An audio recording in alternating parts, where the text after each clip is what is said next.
Na umaga, magandang gabi, no? Kung nasang panig tayo ng mundo, sana po ay sa maayos kayong kalagayan sa pagpapanood ng bagong video na ito natin ngayong gabi. Ayan po.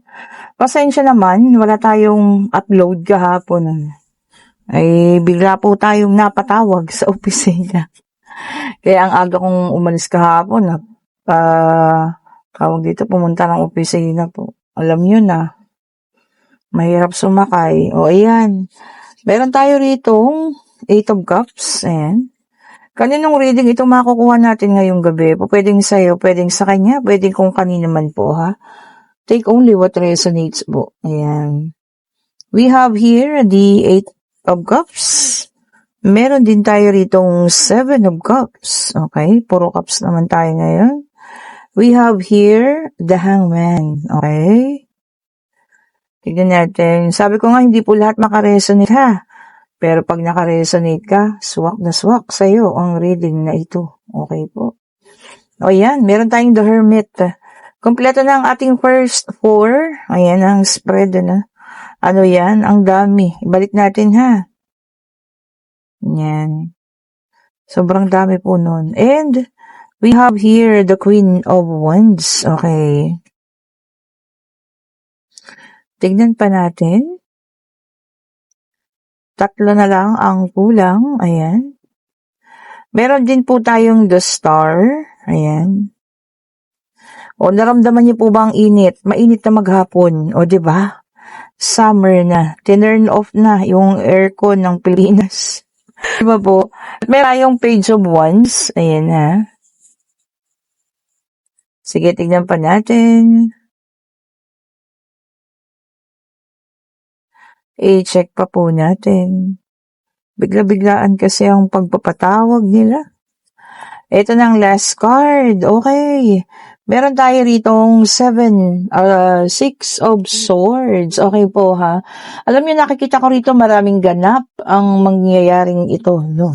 So, maaring mapapanood mo ang video na to bago mangyari.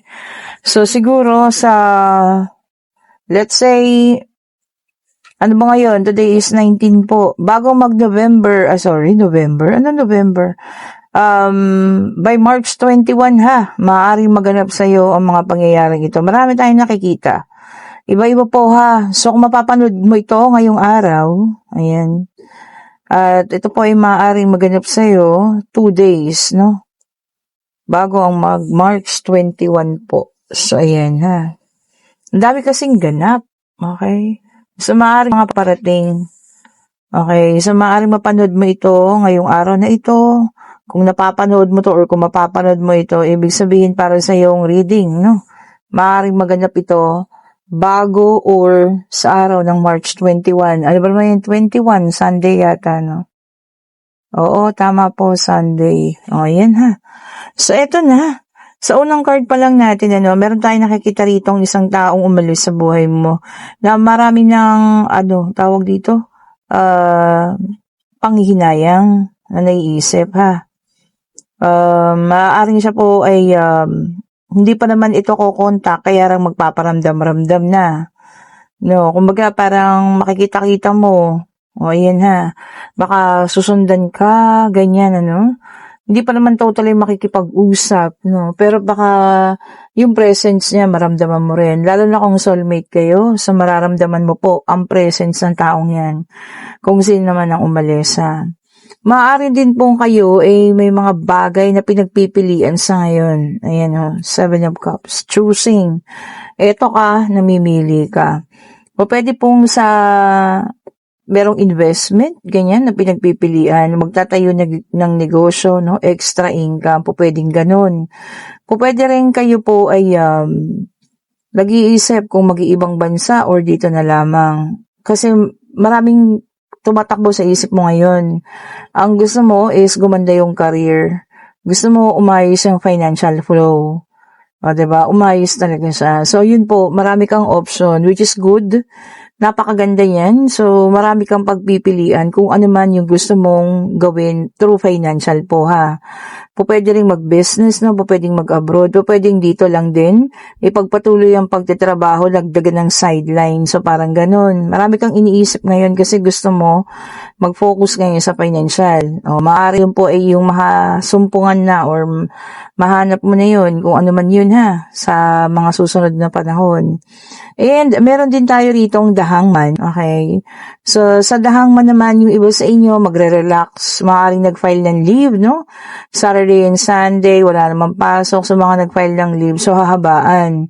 Habaan ng relaxation, habaan ng, tawag dito, bakasyon. O, yan ha. So, merong mga magbabakasyon naman. And for some of you katahimikan, the same thing, parehas. Kalmadong buhay lang, no? Kalmado lahat at tahimik. So, yun yung inaasam ng iba. So, sabi naman dito, magiging okay naman. So, wala naman tayong magiging problema. Kalmado at tahimik naman ang ating buhay. Lalo na, no, nakafocus ka lang ngayon sa sarili mo at sa pag-aayos ng buhay mo. Okay po. And we have here the Queen of Wands, sipag. Yung iba naman sa inyo, focus sa pagtatrabaho kasi merong gustong maabot, merong goal sa buhay. Pwedeng merong gustong bilhin, gustong magkabahay, sasakyan, ganyan, ano. So, yun muna, focus muna. Wala munang, alam mo yan, sideline na yung mga palabas-labas, kain-kain, painom-inom, yun muna, pinofocus muna yung sarili ha. So same thing doon sa nag-aayos ng kanyang financial. Okay po. And maaaring ito din, no, sa The Star, makuha mo yung bagay na hinihiling mo sa March 21 or bago dumating ang March 21. Kung ano man po yun ha. Or meron kang iniintay na nais mo talagang makuha. Or meron kang iniintay na balita na good news. Ayan, paparating yan ha. Meron din tayong Page of Wands. Ayan po ha. Ito naman, pagtalikod. Pwedeng tatalikuran na mga bagay na, alam niyo yun, hindi na talaga nagugustuhan. Or meron na talagang na pupusuan na ibang tao. So, ibig sabihin, maaaring ikaw ito, natatalikod ka na sa isang relasyon, or maaaring yung partner mo naman. O, masakit yun ha. Kasi ibig sabihin nun, heartbreak yun. O, kung sino man sa inyo ang makakaranas sa mga bagay na ito, at kung mapapanood mo ang video na ito bago mag-March 21, maaaring umakma po ito sa magiging situation mo ha. So, pwedeng darating yan o mismong araw ng March 21 or bago mag-March 21. O, diba? Sige, eto naman, tignan pa natin, kung meron pa ba. Although maganda na yun ha, pero tignan pa rin natin. So, maaaring ito pala yung mga paparating ha, bago mag-March 21 at kung mapapanood mo ito ay para sa'yo. Okay po. And we have here the number 8. We have here the strength. Ayan ha. Sabi niya rito, meron ding pagkakataon na parang pagdududahan mo rin yung sarili mo. Parang yung bang iyong kakayahan. Ayan ha. Siguro may isang bagay kang gagawin na parang pagdududahan mo kung kakayanin mo o hindi. Ayan. Kung ano't ano man, lagi mong iisipin na lahat ng bagay ay kakayanin po ha. Wala namang hindi magagawa, lalo na kung gugustuhin mo. And we have here the 5 of Wands. Ingat din ha. Baka ito, magkaroon ng conflict. Ayan ha, baka maaaring magkaroon ng kaunting gusot. Pwedeng sa trabaho mo yan. Pwedeng sa bahay ninyo. Pwedeng sa kapartner mo ha. Baka may pag-umpisa ng conflict. Abang maliit pa, inyo nang putulin. 'Di ba? Ayusin na bago po ang bago po lumaki, sabi nga nila, ang sunog. Okay po.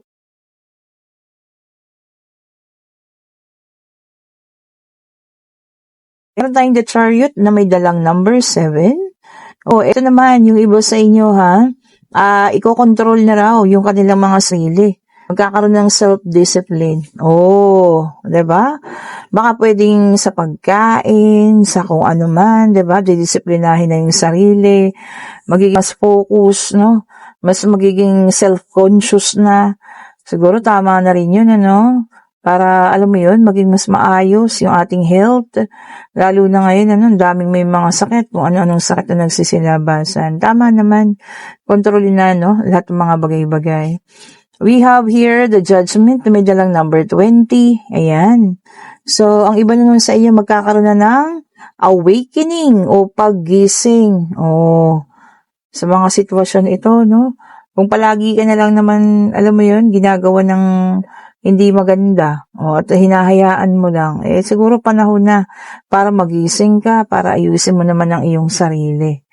Di ba po? Para alam mo yun, mas magiging matapang, mas magiging malakas tayo, ha? Kailangan naman siguro talagang magising na. And we have the Queen of Swords. Ayan, ang ganda na nito, no? Sabi niya rito, no? Mas magiging malakas. Ayan. Mas magiging realistic, no? Sa mga bagay-bagay na. Baga hindi na nagiging daydreamer. Yung parang fairy tale, mga ganon. Kumbaga, mas talagang iisipin na kung ano yung mga mas realistic, ano? Which is good. So, ibig sabihin, magiging ganon ang pananaw, ha? Baka makakapag-isip-isip. Di ba po? Ayan. Meron din tayo rito the Justice, may dalang number 11. Napaka-generous ng number ngayon, ha? 8, 7, 20, and 11. Sa Justice naman, meron makakaranas ng karma. Pwedeng good, pwedeng bad karma, ha? So, depende kung anong ginawa mo from the past. Yun ang marireceive mo. Diba? Sabi ko naman sa inyo, ano lang yan parang kung ano yung ginawa mo nung nakaraan, siyang magre-reflect sa'yo, diba?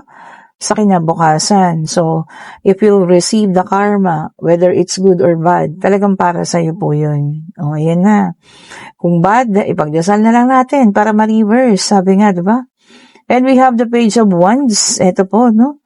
Good news talaga, no? Paparating 2 beses confirmation. Maaring may good news pa para sa'yo na hinihintay kung ano man ito, no?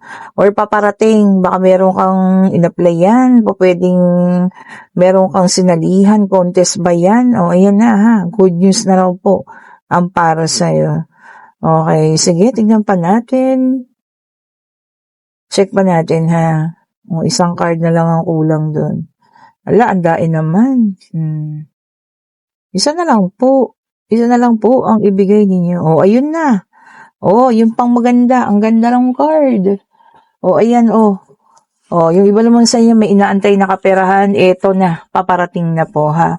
Kung sino man sa inyo na may ine-expect na pera, ayan ha, ang galing sa kung saan man, ano. Basta sa mabuting paraan, eto na po, paparating na ha, bago mag-March or mismong araw ng March 21 po. Okay, so kinuha ko itong ating pangatlong deck of cards. Ayan, sige, check natin ha, kung ano pa. Ganda ng reading na to ha. Kung mapapanood mo ang reading na ito, bago mag-March 21, para sa iyo ito ha. Para sa'yo ang reading na ito. Para na rin kayo nakapagpa-personal reading nun. Basta napanood nyo ang reading na ito. Okay po? Pero ulitin natin, take only what resonates pa din po, ha? And meron tayong the Judgment. This is a fire sign, Aries, Leo, and Sagittarius, no?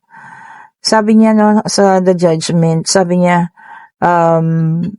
awakening, pagising din, ano? And forgiveness. So, maaaring may makakapagpatawad na rin naman na. Parang sa mga nakaraan na yan, so kailangan na rin bitawan. Minsan kasi yun din, yung nararamdaman nating pain, isa pa yan sa nakakaharang, no? So, dapat sana, pwedeng swerte, pwedeng bagong pag-ibig, or kung ano man, na dapat na matagal lang dumating. So, nakaharangan po niyan. Diba? Kung ano man, sana po, tanggalin na yung mga negativity. Okay? So, eto pa, tingnan pa natin ha. Okay po.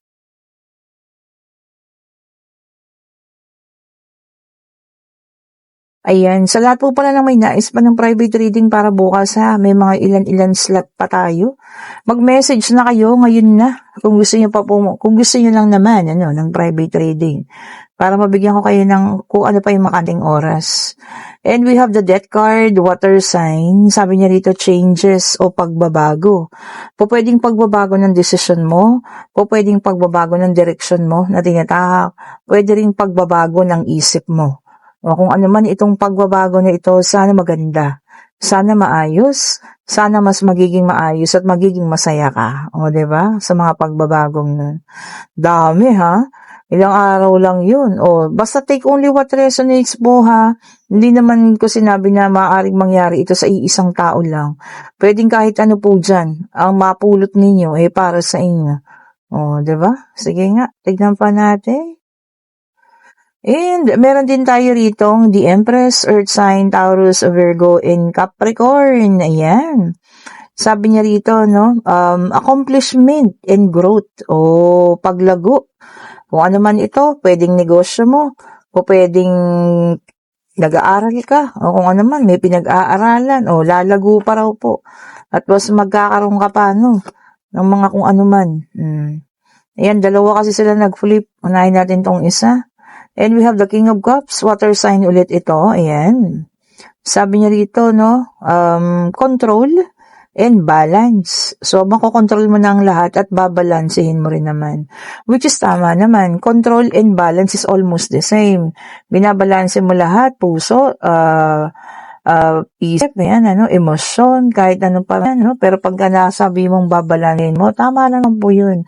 Huwag puro puso, huwag din naman puro isip. And meron tayo ritong the Tower na naka-reverse, fire sign ulit. O yung iba naman daw, no recovery, makaka-recover na. O pwedeng doon sa mga bagay na nagkaroon ng pagtatapos, sa mga bagay na pagkasira, sa mga bagay na pagkalugi.